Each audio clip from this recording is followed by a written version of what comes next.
Abraham has a new name, and with his new name, he's expecting a new son. A son from Sarah, his aged wife who's never borne a child before. And just as Abram laughed when God told him the news about their son Isaac, Sarah laughs just the same when she hears the news too. Laughter is already characterizing this child in the womb. Laughter probably a mix of both joy and shock, and maybe even a measure of disbelief. But nothing is too hard for God. Remember, this God of the Abrahamic covenant promises is the same God that created the universe and everything in it. And if God can create everything simply by speaking, then something as simple as making a barren old woman have a child is just that. Simple. Nothing is too hard for God. But the next occasion of the Lord's interaction with Abraham is a rather grave circumstance. While the expectation of Isaac's birth is a joy for Abraham, soon he's confronted with the prospect of death too. The death of a whole city. The death of the city of Sodom, where his nephew Lot had taken residence. Let's listen to this interaction. God is speaking to Abraham, and he's accompanied by two angels appearing as men who are setting off from Abraham's tent. We're in Genesis 18, starting in verse 17. The Lord said, "Shall I hide from Abraham what I am about to do, seeing that Abraham shall surely become a great and mighty nation, and all the nations of the earth shall be blessed in him?" Then the Lord said, "Because the outcry against Sodom and Gomorrah is great, and their sin is very grave, I will go down to see whether they have done altogether according to the outcry that has come to me. And if not, I will know." God is about to fiercely judge the cities of Sodom and Gomorrah, two of the cities of the valley that had previously been sacked by the four invading kings. Remember, Abraham defeated those invaders and ultimately allowed the spoils of war to return to the cities of the valley.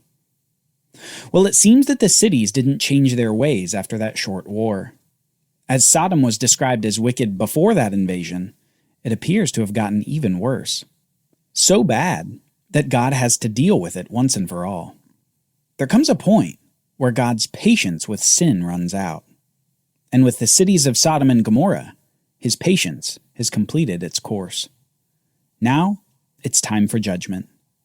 So the two angels who accompanied God set off for the city before an interesting conversation between God and Abraham.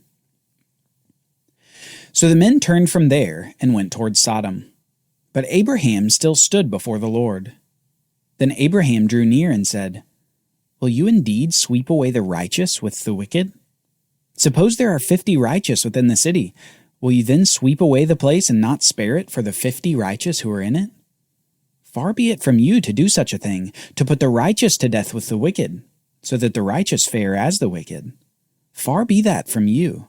Shall not the judge of all the earth do what is just?"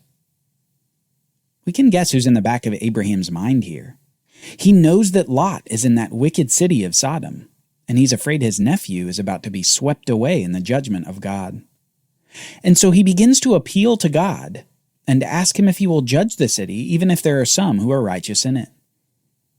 And the Lord said, "If I find at Sodom 50 righteous in the city, I will spare the whole place for their sake." But then Abraham continues to press God, humbly appealing to God's justice. Abraham answered and said, "Behold, I have undertaken to speak to the Lord, I who am but dust and ashes. Suppose 5 of the 50 righteous are lacking. Will you destroy the whole city for lack of 5?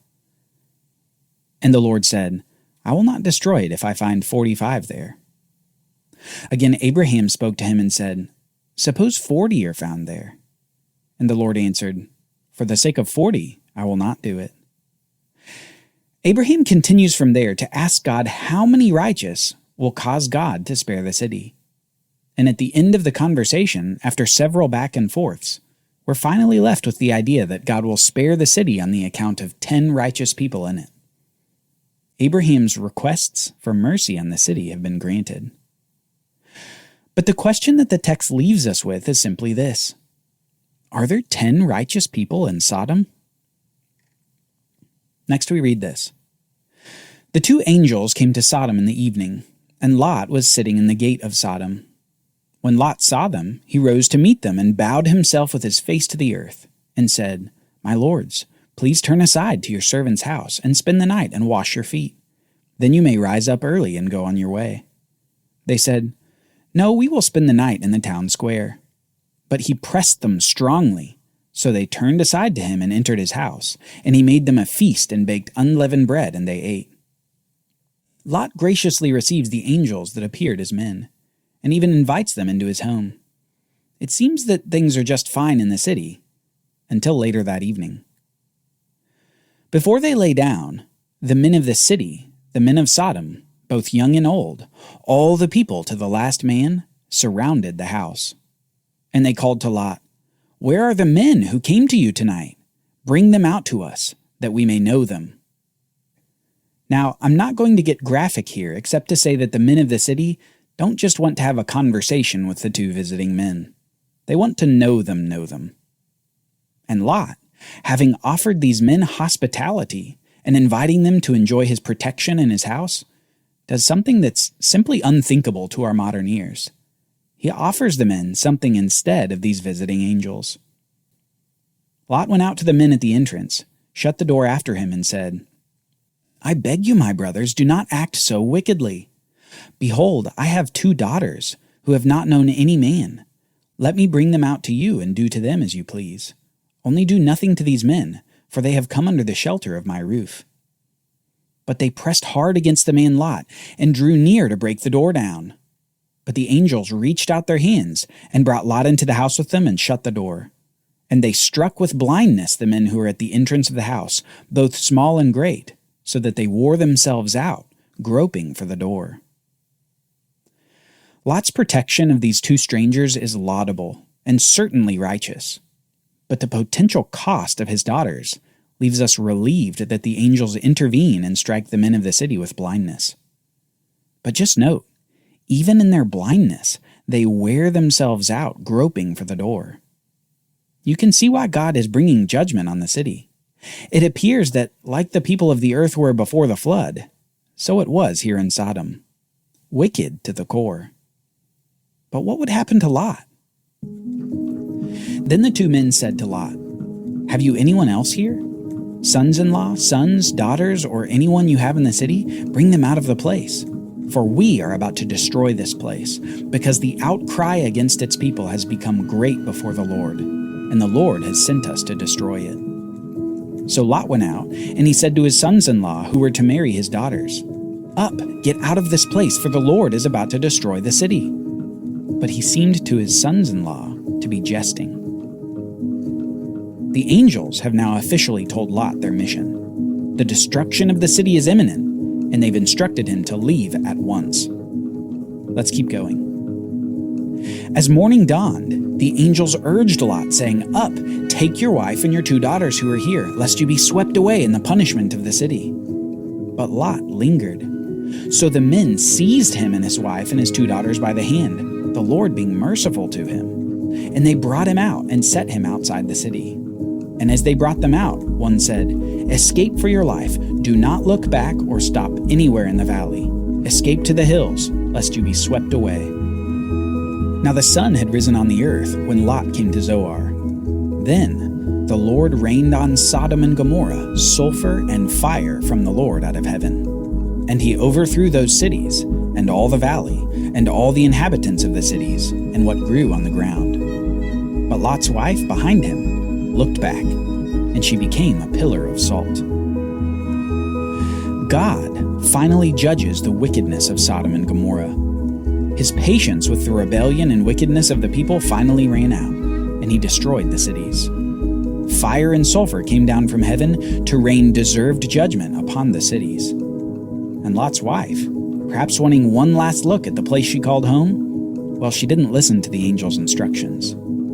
She looked back at the city, and her consequence was immediate death as she turned into the pillar of salt. But the destruction isn't the end of the Sodom story. Because in the end, we get a summary statement that tells us even more about God. It says this: "So it was that, when God destroyed the cities of the valley, God remembered Abraham and sent Lot out of the midst of the overthrow when he overthrew the cities in which Lot had lived." Now that last sentence truly reads like the end of a chapter. But there's something very important to note about the sentence. It says that when God destroyed the cities, that he remembered Abraham and sent Lot out. Why does it say that he remembered Abraham? Well, you should remember the conversation that they had about how many righteous men it would take for God to spare the city. Well, the end of that conversation was that God would spare the city if 10 righteous men were found. And as we know now, 10 righteous men weren't found. The city of Sodom was destroyed. And yet, God still vindicated the question of Abraham in that conversation. Remember, Abraham had asked, "Will you indeed sweep away the righteous with the wicked?" In saving Lot, the one righteous figure in the city, the one who offered shelter to the visiting angels, in saving him from destruction, God proved his justice. God showed that he will not sweep away the righteous with the wicked. While 10 righteous could have mercifully delayed God's judgment on the city, when God did judge the city, it didn't mean sweeping away the righteous with it. In this way, God proved his willing mercy and his exacting justice in a single event. For the sake of the righteous, God may delay judgment.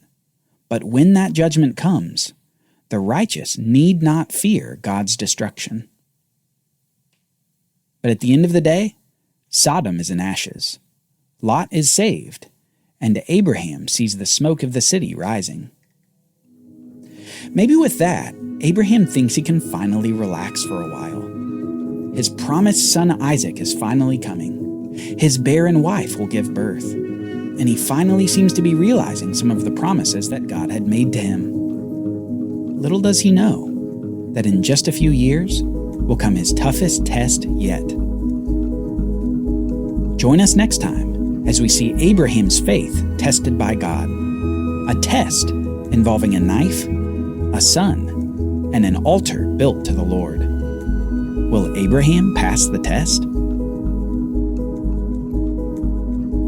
For Bible readings, reflection questions, and quizzes, don't miss the Bible Brief app. Available on iOS and Android, so you can go deeper into the story. The Bible Brief is a project of the Bible Literacy Foundation, a nonprofit dedicated to helping you learn the Bible. Give to support the Bible Brief by visiting BibleBrief.org or tap the Give link in the show notes. Thank you for supporting the Bible Literacy Foundation.